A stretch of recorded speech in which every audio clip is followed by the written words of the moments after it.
کا مطلب یہ ہے کہ جو انسان بھی اللہ کے دین کے لیے، جو مسلمان بھی تکالیف اٹھاتا ہے، پریشانیاں اٹھاتا ہے، مصیبتیں اٹھاتا ہے اور ان کو برداشت کرتا ہے تو اللہ تعالیٰ اس کے عوض میں اس کے گناہوں کو معاف کر دیتے ہیں۔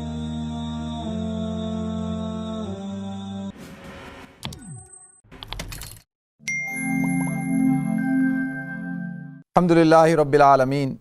والعاقبۃ للمتقین والصلاۃ والسلام علی اشرف الانبیاء والمرسلین وعلی آلہ وصحبہ اجمعین، اما بعد فاعوذ باللہ السمیع العلیم من الشیطان الرجیم، بسم اللہ الرحمن الرحیم، ولیمحص اللہ الذین آمنوا ویمحق الکافرین، صدق اللہ العظیم۔ اللہم صلی علی محمد وعلی آل محمد کما صلیت علی ابراہیم وعلی آل ابراہیم انک حمید مجید، اللہم بارک علی محمد وعلی آل محمد کما بارکت علی ابراہیم وعلی آل ابراہیم انک حمید مجید، رب اشرح لی صدری ویسر لی امری واحلل عقدۃ من لسانی یفقہوا قولی۔ محترم ناظرین کرام، بزرگان دین اور میری عزیز ماؤں اور بہنوں بھائیوں، السلام علیکم ورحمۃ اللہ وبرکاتہ۔ ناظرین، انسان کے اوپر آزمائشوں کا آنا، تکالیف کا آنا، بیماریوں کا آنا، مصیبتوں کا آنا اس کے گناہوں کا کفارہ بن جاتا ہے، اور اللہ تعالیٰ دنیا ہی میں اس کو پاک صاف کر دیتے ہیں، اور یہ رہنمائی ہمیں ملتی ہے قرآن و سنت سے۔ اللہ رب العزت نے ارشاد فرمایا وَلِيُمَحِّصَ اللَّهُ الَّذِينَ آمَنُوا وَيَمْحَقَ الْكَافِرِينَ، کہ جو لوگ ایمان لائے ہیں ان کو خالص اللہ کیا کرتا ہے؟ اللہ ان لوگوں کو خالص کر دے جو ایمان لائے، وَيَمْحَقَ الْكَافِرِينَ، اور کافروں کو اللہ جو ہے وہ مٹا دیتا ہے۔ دوسری جگہ اللہ رب العزت ارشاد فرماتے ہیں سورہ آل عمران میں ہی، فَالَّذِينَ هَاجَرُوا وَأُخْرِجُوا مِن دِيَارِهِمْ، کہ جن لوگوں نے ہجرت کی اور اپنے گھروں کو چھوڑا، اور وَأُوذُوا فِي سَبِيلِي، اور ان کو میرے راستے میں تکالیف دی گئیں، وَقَاتَلُوا وَقُتِلُوا، اور انہوں نے قتال کیا، اس وجہ سے ان کو قتل بھی کیا گیا، لَأُكَفِّرَنَّ عَنْهُمْ سَيِّئَاتِهِمْ، تو اللہ رب العزت ارشاد فرماتے ہیں کہ ہم ان کے گناہوں کو، سیئاتہم، ان کے گناہوں کو معاف کر دیں گے، مٹا دیں گے۔ ناظرین، اس کا کیا مطلب ہے؟ اس کا مطلب یہ ہے کہ جو انسان بھی اللہ کے دین کے لیے، جو مسلمان بھی تکالیف اٹھاتا ہے، پریشانیاں اٹھاتا ہے، مصیبتیں اٹھاتا ہے اور ان کو برداشت کرتا ہے تو اللہ تعالیٰ اس کے عوض میں اس کے گناہوں کو معاف کر دیتے ہیں، اللہ تعالیٰ اس کے درجات کو بلند کرتے ہیں۔ اسی چیز کو اللہ تعالیٰ نے جو ارشاد فرمایا وَلِيُمَحِّصَ اللَّهُ الَّذِينَ آمَنُوا وَيَمْحَقَ الْكَافِرِينَ۔ اور پھر حضرت عبداللہ ابن مسعود رضی اللہ تعالیٰ عنہ کی روایت ہے کہ رسول اللہ صلی اللہ علیہ وسلم کے پاس فرماتے ہیں کہ میں گیا اس حال میں کہ آپ صلی اللہ علیہ وسلم کو بخار ہو رہا تھا، میں نے آپ کو ہاتھ لگایا تو دیکھا کہ آپ تو بہت بخار میں تپ رہے ہیں، تو انہوں نے کہا یا رسول اللہ آپ کو تو تیز بخار ہے، تو اللہ کے رسول صلی اللہ علیہ وسلم نے ارشاد فرمایا ہاں مجھے تیز بخار ہے، تو یعنی پوچھا انی اوعکو کما یوعکو رجلان منکم، کہ حضور نے فرمایا ہاں مجھے بخار ہے اور مجھے جو ہے تم میں سے 2 آدمیوں کے برابر بخار ہوتا ہے، انی اوعکو کما یوعکو رجلان منکم، یعنی جتنا تم لوگوں کو ایک شخص کو بخار ہوتا ہے اس سے 2 گنا مجھے ہوتا ہے، یعنی حضور اکرم صلی اللہ علیہ وسلم نے یہ ارشاد فرمایا۔ تو حضرت عبداللہ ابن مسعود رضی اللہ تعالیٰ عنہ کا یا رسول اللہ کیوں ایسا کیوں ہے؟ کیونکہ کیا اللہ تعالیٰ آپ کو زیادہ اجر دینا چاہتے ہیں، آپ کا مرتبہ بلند کرنا چاہتے ہیں؟ تو اللہ کے رسول صلی اللہ علیہ وسلم نے ارشاد فرمایا اجل ہاں، مجھے اللہ تعالیٰ میرے مرتبے کو بڑھانا چاہتے ہیں، مجھے زیادہ اجر دینا چاہتے ہیں۔ پھر اللہ کے رسول صلی اللہ علیہ وسلم نے حدیث ارشاد فرمائی، اس کو امام بخاری رحمۃ اللہ علیہ نے بیان کیا ہے کہ ما من مسلم یصیبہ اذن مرض، کہ جس مسلمان کو بیماری یا اس کے علاوہ کسی اور چیز کی وجہ سے کوئی تکلیف پہنچتی ہے، ما من مسلم یصیبہ اذن مرض فیما سوا فما سواہ فما سواہ، کہ بیماری یا کوئی مصیبت یا اس کے علاوہ کوئی بھی تکلیف پہنچتی ہے تو اللہ رب العزت کیا کرتے ہیں الا حط اللہ لہ سیئاتہ،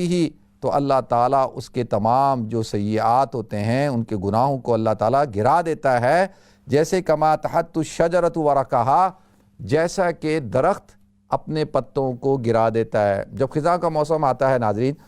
تو درخت سارے پتے گرا دیتا ہے۔ تو اللہ کے رسول صلی اللہ علیہ وسلم نے ارشاد فرمایا جس مسلمان کو بیماری پہنچتی ہے یا کوئی اس کے علاوہ کوئی اور مصیبت اس کو پہنچتی ہے، کوئی تکلیف پریشانی پہنچتی ہے اور وہ اس کے اوپر صبر کرتا ہے تو اللہ تعالیٰ اس کے ذریعے سے اس کے گناہوں کو معاف کر دیتے ہیں۔ اللہ تعالیٰ ایسے کر دیتے ہیں جیسے درخت کے اوپر سے پتے گر جاتے ہیں خزاں کے موسم میں، اور اسی طرح سے انسان کے جو گناہ ہیں وہ سارے کے سارے معاف ہو جاتے ہیں، وہ گر جاتے ہیں، ختم ہو جاتے ہیں۔ حضرت ابو ہریرہ رضی اللہ تعالیٰ عنہ نے روایت کیا ہے، اور اس حدیث کو بھی امام بخاری رحمۃ اللہ علیہ نے اپنی صحیح میں ارشاد فرمایا کہ حضور اکرم صلی اللہ علیہ وسلم نے ارشاد فرمایا ما یصیب المسلم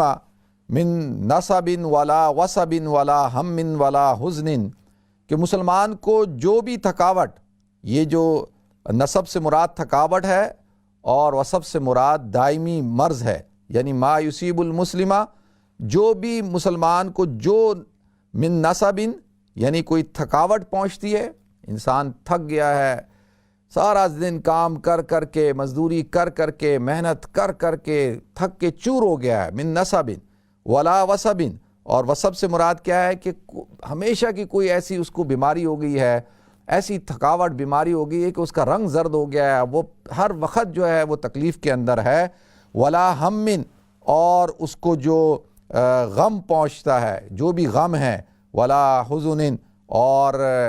تکلیف، غم اور مصیبت، اور ولا اذن، اور کوئی تکلیف پریشانی، ولا غم، اور غم، حتی الشوکۃ یشاکھا، یہاں تک کہ جو کانٹا اس کو چوبتا ہے۔ لیکن کانٹا کیا معمولی چیز ہوتی ہے کہ آدمی چل رہا ہے اور اس کو کانٹا چبھ گیا، تو الا کفر اللہ بہا من خطایا،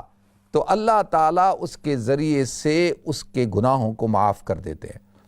کوئی غم پہنچ گیا، کوئی تکلیف پہنچی، کوئی پریشانی پہنچی، کوئی تھکاوٹ ہو گئی ہے، کوئی دائمی مرض ہو گیا ہے۔ دیکھیں نا آج کل ہم کمپلین کرتے ہیں، ہمیں بہت سارے لوگ ہیں وہ کہتے ہیں مجھے ہمیشہ کی کوئی جسم میں آرتھرائٹس ہو گیا ہے، کوئی آدمی کہتا ہے کہ جی مجھے بہت سالوں سے کمر کا درد ہے، میں اس درد کے ساتھ چل رہا ہوں، کوئی آدمی ہے اس کو بڑھاپے کی وجہ سے اس کی ہڈیاں درد کرتی ہیں، وہ بستر پہ ہے، کوئی آدمی کو فالج ہو گیا ہے، کسی کو کینسر ہو گیا ہے، کسی کو ہارٹ کی پرابلم ہے، کسی کو کوئی پرابلم ہے، کوئی بیچارہ اتنی محنت کر رہا ہے اور مزدوری کر رہا ہے، یہ ساری چیزیں اس کے اندر بیان کر دی گئی ہیں۔ کوئی آدمی ہے وہ غمگین ہے اپنی اولاد کی طرف سے، اپنے عزیز و قارب کی طرف سے اس کو غم ملا ہوا ہے، کوئی پڑوسیوں نے اس کو پریشان کیا ہوا ہے، کوئی مالی پریشانی، کوئی خاندانی پریشانی، کوئی جاب کی طرف سے پریشانی ہے، ہر طرف دیکھیں مسائل ہیں۔ ہر انسان، ہم میں سے ہر شخص یہ سمجھتا ہے، دیکھیں آپ حضرات ہیں نا وہ یہ سمجھتے ہوں کہ یہ عبدالوہاب ہے نا، عبدالوہاب کی زندگی کے اندر کوئی پریشانی نہیں ہوگی، یہ دنیا کا پرسکون ترین آدمی ہے اور اس کے اندر اس کی زندگی میں کوئی پرابلم نہیں ہے۔ اچھا وہ تو کہتے ہیں نا قبر کا حال مردہ ہی جانتا ہے، یہ تو مجھے پتہ ہے نا کہ میری کیا پرابلمز ہیں۔ دیکھیں ایک آدمی کے پاس مال ہوتا ہے بہت زیادہ، لیکن اس کے ساتھ صحت کے ایشوز ہوتے ہیں۔ ایک آدمی ہوتا ہے صحت مند ہوتا ہے، اس کے ساتھ مال کے ایشوز ہوتے ہیں۔ ایک آدمی ہوتا ہے اس کے پاس مال بھی ہے، صحت بھی ہے، لیکن اس کو اس کی بیوی کی طرف سے مسئلہ ہے، کسی کو شوہر کی طرف سے مسئلہ ہے، کسی کو اولاد کی طرف سے مسئلہ ہے، کسی کو کاروبار کی طرف سے مسئلہ ہے، کسی کو جاب کی طرف سے، کسی کو نوکری، یعنی مختلف ہر قسم، ہر آدمی کا جو پریشانی ہے، اس کی جو مصیبت ہے وہ ڈیفرنٹ ہوتی ہے، مختلف ہوتی ہے۔ کچھ لوگوں کی سملیرٹیز بھی ہوتی ہیں، سملر ہوتی ہیں، لیکن اکثر لوگوں کی مختلف ہوتی ہیں۔ دیکھیں نا میں اپنے بھائی صاحب سے پوچھ رہا تھا، میں نے کہا یار آپ تو ہر وقت بڑے لوگوں میں بیٹھتے ہیں، منسٹرز کے اندر، بیوروکریٹس کے اندر، اور ہر وقت ٹریول ہو رہا ہے، ادھر جا ادھر جا، پروٹوکول فلانا ڈھمکا، تو آپ لوگ تو بڑے مزے کرتے ہیں۔ کہنا کیا مزے ہیں یار، پریشانی، یہ مسئلہ، وہ مسئلہ، یہ مسئلہ، وہ فلانا ڈھمکا۔ تو وہ میں نے کہا یار ایک آدمی جو ہے وہ اس لیول پہ پہنچ کے بھی، وزیر بن کے بھی، پرائم منسٹر بن کے بھی اس کو پریشانی نہیں ختم ہو رہی۔ تو لہذا ہر انسان کی ایک مختلف لیول کے اوپر پریشانی ہوتی ہے۔ یہ آپ ہرگز نہ سوچیں کہ دنیا کے اندر، یہ اللہ تعالیٰ نے دنیا کو کریٹ کیا ہے، اس دنیا کے اندر پریشانیاں بھی ہیں، مشکلیں بھی ہیں، مصیبتیں بھی ہیں، غم بھی ہیں، تھکاوٹ بھی ہے، یہ ساری اسی زندگی کا حصہ ہے۔ کوئی آدمی کہے کہ نہیں اگر یہ سب چیزیں نہیں ہیں تو پھر اس کا مطلب زندگی نہیں ہے، تو زندگی تو نام ہی اسی چیز کا ہے۔ لیکن مسلمان جو ہوتا ہے، دیکھیں میں جو اپنی بات کر رہا تھا، میں نے ایک چیز کا سبق پڑھ لیا اور کوشش کرتا ہوں اس پہ عمل کروں کہ ہر چیز کو میں اللہ کی طرف سے سمجھتا ہوں، کہ تو ٹھیک ہے میرے اللہ، یعنی کوئی مسئلہ آتا ہے، کوئی پریشانی، کوئی چیز بھی آتی ہے، فوراً آسمان کی طرف دیکھتا ہوں، کہتا ہوں اللہ ٹھیک ہے، تو راضی میں راضی، کوئی مسئلہ نہیں ہے، انشاءاللہ اتنی نعمتیں ہیں، اتنی راحتیں ہیں، اتنی چیزیں ہیں، تو کوئی ایک تکلیف آ گئی، کوئی پریشانی آ گئی، کوئی آ گیا تو کوئی بات نہیں، صبر کے ساتھ برداشت کرتے ہیں۔ تو اللہ کے رسول صلی اللہ علیہ وسلم نے ارشاد فرمایا کہ اس کو جو ہے اس کی وجہ سے اس کے سارے گناہ معاف کر دیے جاتے ہیں، جو انسان صبر کرتا ہے، جو شکوہ اور شکایت نہیں کرتا۔ دیکھیں نا، ایک اللہ کا جو ولی ہوتا ہے، جو نیک بندے ہوتے ہیں، جو صابر لوگ ہوتے ہیں، وہ شکوہ اور شکایت نہیں کرتے، تو دوسرے لوگ یہ سمجھتے ہیں کہ ان کو کوئی پرابلم ہی نہیں ہے، ان کو کوئی مسئلہ ہی نہیں ہے، کیونکہ وہ تو صبر کے ساتھ برداشت کر رہے ہوتے ہیں، وہ کہتے ہیں ٹھیک ہے زندگی کا حصہ ہے۔ اور ایک آدمی ہوتا ہے کہ اس کو سر میں درد شروع ہو جائے تو پورے خاندان کو سر پہ اٹھا لیتا ہے، تو لہذا اس پر اللہ کے رسول صلی اللہ علیہ وسلم نے ارشاد فرمایا کہ ان کے سارے گناہ معاف ہو جاتے ہیں۔ حضرت جابر بن عبداللہ سے مروی ہے کہ رسول اللہ صلی اللہ علیہ وسلم ام صائب کے پاس گئے، ام صائب یا مسیب ان کے پاس گئے، تو یہ بھی اس حدیث کو امام مسلم رحمۃ اللہ علیہ نے بیان کیا ہے کہ تزفزفینہ، جو ام صائب ہیں خاتون تھیں، وہ تزفزفین، وہ کپ کپا رہی تھیں، تو اللہ کے رسول صلی اللہ علیہ وسلم نے پوچھا کہ بھئی کیا ہوا، تمہیں کیا ہوا ہے؟ کہا الحما، مجھے جو ہے بخار ہو گیا ہے، بہت سخت بخار ہے مجھے، تو اور ساتھ میں کہا بارک اللہ فیہا لا بارک اللہ فیہا، کہ اللہ اس بخار کے اندر سے برکت نہ دے، یہ مصیبت ہے، پریشانی ہے۔ تو اس نے کہا مجھے بخار ہے، اللہ اس میں برکت نہ دے، یعنی کیا فرمایا، یعنی اس کو بخار کو برا بلا کہا۔ تو اللہ کے رسول صلی اللہ علیہ وسلم نے ارشاد فرمایا فقال لا تسبی الحما،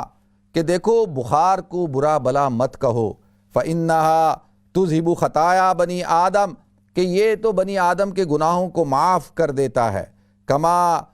یذہب الکیر خبث الحدید، جیسے کہ جو لوہے کو بھٹی کے اندر ڈالا جاتا ہے تو بھٹی لوہے کی میل کچیل کو دور کر دیتی ہے۔ تو اللہ کے رسول نے ارشاد فرمایا بخار کو برا کہنے کی ضرورت نہیں ہے، یہ اس کی وجہ سے تمہارے گناہ معاف ہو رہے ہیں، یہ تمہارے بنی آدم کے گناہوں کو معاف کرتا ہے۔ پھر رسول اللہ صلی اللہ علیہ وسلم نے ارشاد فرمایا، یہ دوسری حدیث ہے، اس کو امام ترمذی رحمۃ اللہ علیہ نے بیان کیا ہے، ما یزال البلاء بالمؤمن والمؤمنة فی نفسه وولده وماله حتی یلقى اللہ وما علیہ خطیئۃ، کہ مومن مرد اور عورت اپنے نفس، اولاد، مال کی آزمائش میں مبتلا رہتا ہے۔ جو بھی مومن مرد ہے، مومن ہے، وہ ہمیشہ، مرد اور عورت، وہ بالمؤمن والمؤمنہ، وہ اپنی جان یعنی بیماری کی وجہ سے، اولاد کی وجہ سے، مال کی وجہ سے اور ان چیزوں کی وجہ سے وہ پریشان رہتا ہے، تو حال اس کا یہ ہو جاتا ہے حتی یلقى اللہ، کہ وہ جب اللہ تعالیٰ سے ملاقات کرے گا وما علیہ خطیہ، تو اس کے اوپر کوئی گناہ نہیں ہوگا، یعنی آزمائشوں سے گزرتے گزرتے جب اللہ سے ملاقات ہوگی اللہ تعالیٰ سارے گناہوں کو معاف فرما دیں گے۔ اسی طرح سے ارشاد فرمایا کہ حضرت انس رضی اللہ تعالیٰ سے روایت ہے کہ وہ فرماتے ہیں کہ اللہ کے رسول صلی اللہ علیہ وسلم نے ارشاد فرمایا اذا اراد اللہ بعبدہ الخیر، کہ جب اللہ تعالیٰ کسی بندے کے ساتھ خیر کا ارادہ کرتے ہیں، عجل لہ العقوبہ، تو اللہ تعالیٰ فی الدنیا، عقوبۃ فی الدنیا، کہ اللہ تعالیٰ اسے دنیا میں کیا کرتے ہیں، عذاب دیتے ہیں، پریشان کرتے ہیں، تکلیف میں ڈال دیتے ہیں، مصیبت میں ڈال دیتے ہیں۔ وَإِذَا أَرَادَ بِعَبْدِهِ شر، اور جب کسی بندے کے ساتھ برائی کا ارادہ کرتا ہے اللہ تعالیٰ، تو یعنی جب کوئی برائی اس بندے کے پاس پہنچنے لگتی ہے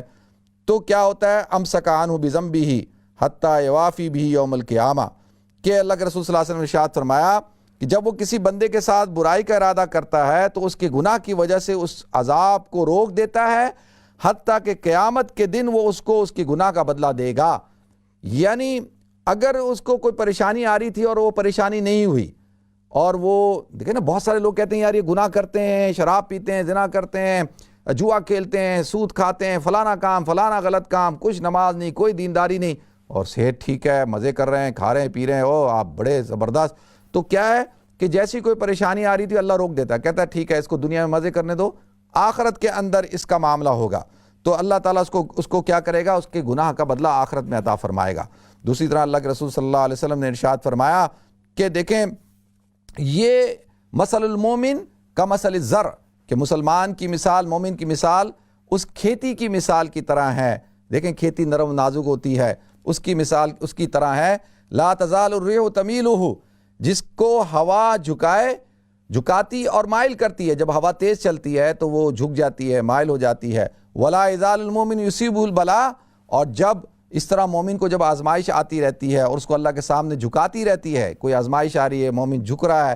تو وہ یہ اس کا مطلب یہ ہے کہ اللہ کی طرف سے ہے, اور وہ اللہ کے ہاں سر تسلیم خم کرتا ہے, ٹھیک ہے میرے اللہ میں اس بات پر راضی ہوں. ومثل المنافق کمثل شجرۃ الارض لا تہتز حتی تستحصد, کہ منافق کی مثال اس درخت کی سی ہے, صنوبر کی درخت کی سی ہے, جو اس وقت تک نہیں ہلتا جب تک کہ اس کے کاٹنے کا وقت نہ آ جائے. اب آپ دیکھیں کہ صنوبر کا درخت کھڑا ہوا ہے, نظر آ رہا ہے, لیکن وہ جب ہی گرتا ہے جب اس کو کاٹا جاتا ہے. اور کھیتیاں ہلتی رہتی ہیں, جھکتی رہتی ہیں, لیکن اپنی جگہ پہ کھڑی رہتی ہیں, نرم نازک. وہ کیا پریشانی آ رہی ہیں, مصیبتیں آ رہی ہیں, ٹھیک ہے برداشت کر رہے ہیں. تو اللہ تعالیٰ مجھے آپ کو ہم سب کو عمل کرنے کی توفیق عطا فرمائے, صبر کرنے کی توفیق عطا فرمائے. اور اللہ تعالیٰ جو لوگ بیمار ہیں, اللہ تعالیٰ اس بیماری کو, پریشانیوں کو ان کی گناہوں کا اور ان کی سیئات کا کفارہ بنائے. ناظرین, حضرت ابراہیم ابن ادھم رحمۃ اللہ علیہ بلخ کے ایک بڑے بزرگ ہیں جنہوں نے بادشاہت کو ٹھوکر ماری تھی اور بزرگیت اختیار کی. ان کے بارے میں آتا ہے کہ ایک دفعہ سفر کر رہے تھے, اور سفر کرتے ہوئے وہ ایک علاقے میں پہنچے اور رات ہو گئی اور بہت ٹھنڈ تھی, اور انہوں نے وہاں عشاء کی نماز پڑھی. عشاء کی نماز پڑھنے کے بعد وہ بیٹھے رہے. مسجد کا متولی آیا اور آ کر ان کو کہا کہ جی آپ مسجد سے باہر نکلیں, میں نے مسجد کو بند کرنا ہے. تو انہوں نے کہا کہ بھائی میں مسافر ہوں اور میں بڑی دور سے آیا ہوں, میرے پاس رات کو قیام کرنے کے لیے کوئی جگہ نہیں ہے, تو لہذا مسجد میں مجھے آرام کرنے دو, سردی بھی بہت ہے. اس نے کہا کہ ہاں بھئی, کچھ دن پہلے ایک شخص آیا تھا اور اس نے بھی یہی باتیں کی, میں نے اس کو رات کو آرام کرنے دیا. جب میں صبح آیا فجر میں تو وہ مسجد کی کئی چیزیں جو ہے وہ چرا کر لے گیا تھا, تو لہذا اس کے بعد سے اب ہم رات میں مسجد میں کسی کو قیام کرنے نہیں دیتے. تو انہوں نے اور اس سے منتیں کی کہ بھئی ابھی میں کہاں جاؤں گا. اس نے کہا کہ اگر ابراہیم ابن ادھم بھی آ جائے نا تو ان کو بھی رات یہاں ٹھہرنے نہیں دوں گا. انہوں نے کہا بھائی میں ہی ہوں ابراہیم ابن ادھم. انہوں نے کہا نہیں, سب ایسے ہی کہتے ہیں, اور زبردستی ان کو جو ہے بہت سختی کے ساتھ مسجد سے باہر نکال دیا. حضرت ابراہیم بن ادھم رحمۃ اللہ علیہ مسجد سے باہر نکلے اور آسمان کی طرف دیکھا اور کہا کہ اللہ تیرا گھر ہے اور تیرے گھر میں ہی مجھے ٹھہرنے نہیں دیا گیا, کیا کوئی ناراضگی ہو گئی ہے؟ تھوڑا سا اللہ سے گفتگو کی. تو آتا ہے ناظرین, بہت ٹھنڈ تھی اور وہ نکلے مسجد سے اور دیکھا کہ ایک شخص ہے, ایک حمام ہے, وہاں پہ ایک شخص مزدوری کر رہا ہے. اور حمام جیسے ہوتے ہیں جو گرم پانی کرتے ہیں اور لوگ ان سے پھر وہ پانی لے کے نہاتے ہیں, وہ وہاں آ کے غسل کرتے ہیں, اس طرح کا حمام تھا. تو وہ اس کے پاس چلے گئے اور اس کے پاس گئے, اس کو جا کر سلام کیا. تو ناظرین اس نے سلام کا جواب نہیں دیا اور وہ ادھر ادھر دیکھ رہا تھا. تو تھوڑی دیر بعد وہ اپنے کام سے فارغ ہوا اور پھر اس نے سلام کا جواب دیا. تو حضرت ابراہیم بن ادھم رحمۃ اللہ علیہ نے اس سے پوچھا کہ بھائی میں نے تمہیں سلام کیا تھا, تم نے اس وقت مجھے جواب نہیں دیا بلکہ بعد میں جواب دیا. تو اس نے کہا کہ میں اصل میں کام کر رہا تھا اور یہ جو کام تھا یہ میں ملازم ہوں اور میرے ذمے تھا اس کام کو ختم کرنا, تو اگر میں آپ کو سلام کا جواب دیتا, حال احوال لیتا, تو اس میں تھوڑا سا ٹائم لگ جاتا, تو یہ تو خیانت ہوتی. تو لہذا میں یہ خیانت کرنا نہیں چاہتا تھا, میں نے کام ختم کر لیا, اب سلام کا جواب دے رہا ہوں. تو حضرت ابراہیم بن ادھم رحمۃ اللہ علیہ بڑے اس سے متاثر ہو, کہا کہ میں نے جب تمہیں سلام کیا تو تم میری طرف دیکھ نہیں رہے تھے, تم ادھر ادھر دیکھ رہے ہو, اور جب مجھ سے بات کرتے ہو تو ادھر دیکھتے ہو ادھر دیکھتے ہو, مجھ سے آنکھیں نہیں ملاتے. تو اس شخص نے کہا کہ میں اس لیے ادھر ادھر دیکھتا ہوں کہ کہیں موت کا فرشتہ نہ آ جائے اور میں غافل ہوں اور میری موت آ جائے, تو لہذا میں ہر وقت چوکنا رہتا ہوں اور اس بات کے لیے تیار رہتا ہوں کہ جب میری موت آئے تو میں اللہ کا ذکر کر رہا ہوں اور میں متوجہ رہوں. تو امام ابراہیم بن ادھم رحمۃ اللہ علیہ اور بڑے متاثر ہو, کہا یہ تو بڑا ہی کوئی اللہ کا ولی ہے. اور کہا کہ اچھا تم یہ بتاؤ کہ تم اتنی رات کو کام کر رہے ہو, تو اس وقت تو لوگ کام نہیں کرتے, اب تو عشاء کا رات کا وقت ہو گیا ہے, عشاء کے بعد کا وقت ہے. تو اس نے کہا کہ اصل میں روزانہ جو کام کرتا ہوں, دن میں اگر کام کروں تو مجھے 1 درہم ملتا ہے, اور آدھی رات کو کام کروں تو مجھے آدھا درہم ملتا ہے, تو میری ضرورت جو ہے وہ 1.5 درہم ہے. تو انہوں نے کہا اچھا کیوں؟ تو کہا کہ 1 درہم سے تو میں اپنی ضرورت کو پورا کرتا ہوں، جو میری بیوی بچوں کی ضرورت ہے اور ان کی جو بھی اخراجات ہوتے ہیں، اور آدھا درہم یہ کہ میرا ایک مسلمان بھائی بہت اچھا دوست تھا، اس کا انتقال ہو گیا ہے اور اس کی بیوہ ہے اور اس کے یتیم بچے ہیں، تو آدھا درہم میں ان کے لیے کماتا ہوں اور ان کے اخراجات اٹھاتا ہوں۔ تو حضرت ابراہیم ابن ادھم رحمۃ اللہ علیہ بڑے اس سے متاثر ہوئے اور کہا کہ اچھا تم ایک بات بتاؤ کہ کبھی کیا زندگی میں تم نے کوئی اللہ سے دعا مانگی ہو اور تمہاری وہ دعا ابھی تک قبول نہ ہوئی ہو؟ تو اس شخص نے کہا کہ میں 20 سال سے اللہ سے یہ دعا مانگ رہا ہوں کہ اللہ اس جگہ پہ تو مجھے یہ سعادت دے کہ جو اس وقت کے سب سے بڑے بزرگ ہیں حضرت ابراہیم ابن ادھم، وہ میرے پاس آئیں اور میں ان کی خدمت کروں اور میرے ساتھ وہ وقت گزاریں، تو لہذا یہ دعا مانگ رہا ہوں میں۔ 20 سال ہو گئے ابھی تک یہ دعا جو ہے وہ میری قبول نہیں ہوئی، اور میری خواہش یہ ہے کہ میری جو موت آئے وہ ان کے سامنے آئے، یعنی ان کی گود میں میری موت آئے۔ تو حضرت ابراہیم بن ادھم رحمۃ اللہ علیہ مسکرائے اور کہا کہ بھائی دیکھ، اللہ تعالیٰ نے تیری ایک دعا تو قبول کر لی، اور وہ تو میں ہوں ابراہیم ابن ادھم، اور آسمان کی طرف دیکھا کہ اللہ تیرے راز کو اب میں پہچان گیا۔ تھوڑی دیر پہلے میں شکوہ کر رہا تھا کہ اتنی ذلت کے ساتھ مسجد سے نکالا گیا اور مسجد میں ٹھہرنے نہیں دیا، لیکن حقیقت یہ تھی کہ مجھے آج اس کا مہمان بننا تھا، اور اس کو کہا کہ بھئی تیری دعا تو قبول ہو گئی، میں تو آ گیا تیرے پاس۔ تو اور کہا کہ اس شخص نے اتنی خوشی کا اظہار کیا اور ان کو گلے لگایا، ان کی خدمت کی، اور آتا ہے کہ رات کو وہ اس کی طبیعت خراب ہوئی اور اس کا حضرت ابراہیم ابن ادھم رحمۃ اللہ علیہ کی گود میں جو ہے اس کا انتقال ہو گیا۔ تو ناظرین، اللہ رب العزت کے جو راز ہیں وہ اللہ ہی سمجھتا ہے اور اللہ ہی جانتا ہے۔ انسان جو ہے وہ اللہ کے جو حقائق، اسرار اور رموز ہیں ان سے اس کو ان تک پہنچ نہیں سکتا، ان کی تہ تک نہیں پہنچ سکتا۔ تو اللہ تعالیٰ مجھے بھی توفیق عطا فرمائے جی، آپ حضرات کو بھی توفیق عطا فرمائے